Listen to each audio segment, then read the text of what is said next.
మాట వింటే అక్కడ ఏమన్నాడు, ఇశ్రాయేలీయులను కాపాడువాడు కొనుగోడు నిద్రపోడు.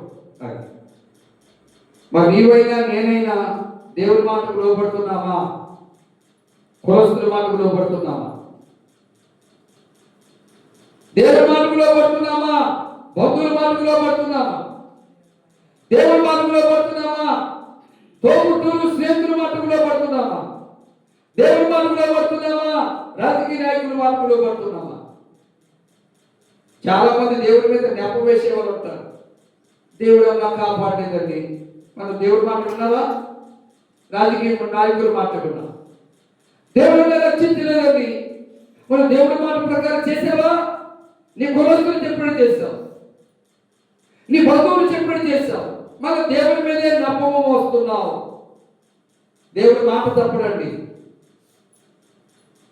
దేవుడి మాటకు లోబడ్డాడు. దేవుడి వాక్యానికి విధేయత చూపాడు దావీదు. తను గొర్రెలు కాస్తున్నప్పుడు ఒంటరిగానే ఉన్నాడు.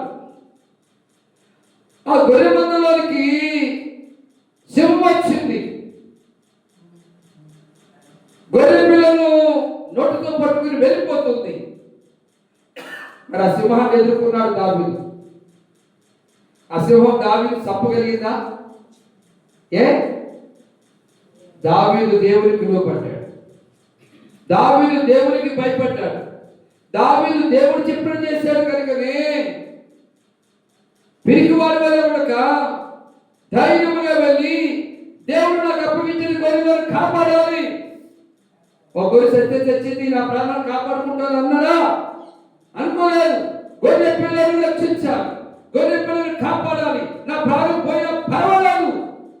ఈ త్యాగం సమర్పణ కలిగిన సేవకుడికే ఉంటుంది కానీ అందరూ కూడదు. పిలిపొందుకున్న సేవకుడిగా ఉంటుంది కానీ అందరూ కూడదు. ప్రతిష్ఠించుకున్న సేవకుడిగా ఉంటుంది త్యాగం.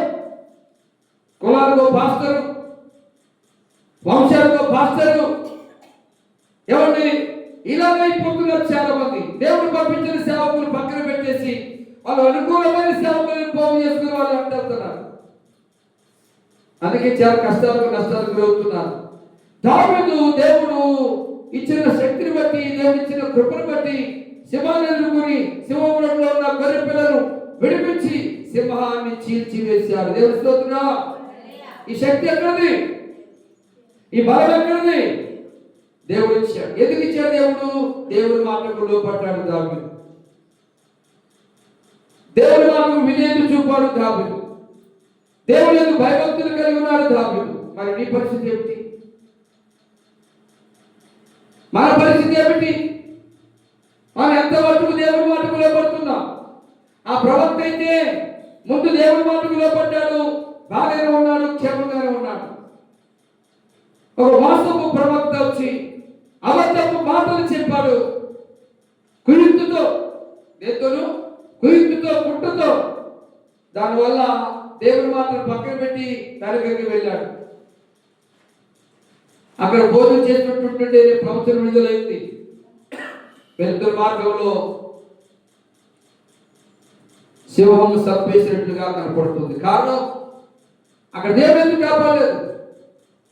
కారణం ఏంటంటే మనిషి మాటకు లోబడటం ద్వారా, దేవుడి మాట ప్రక్కన పెట్టడం ద్వారా. దైవజనుడిగా తెలియజేస్తున్నాను, మనం దేవుడి మాటకు లోబడతాం. ఇప్పుడు మనం గుట్టుముక్కల ప్రాంతానికి వెళ్ళి ప్రార్థన చేసి రావాలి. దేవుడి మాటకు లోబడితే మన ప్రయాణాలను దేవుడు కాపాడతాడు. ఇది మొదలుకొని నిరంతరము నీ రాకపోకలేదు యెహోవా నిన్ను కాపాడును. దేవునితో చెప్పండి. కాబట్టి మనం ఎవరి మాటకు లోబడదాం? ప్రభువా నీ మాటకు లోబడతా, నీ మాట వింటాను, నీ మాటకు లోబడతా. నన్ను కాపాడు, నా కుటుంబాన్ని కాపాడు, నాకున్న పశువులను గొర్రెమేక మందలను కాపాడు, నాకున్న భూపంటలను కాపాడు, నాకున్న వ్యాపారాన్ని అభివృద్ధిపరచు ప్రభు అని ప్రార్థన చేత మాకు ప్రభు మాటలు ప్రతి ఒక్కరి దేవాలయంలో ఫలింప చేయుగాక.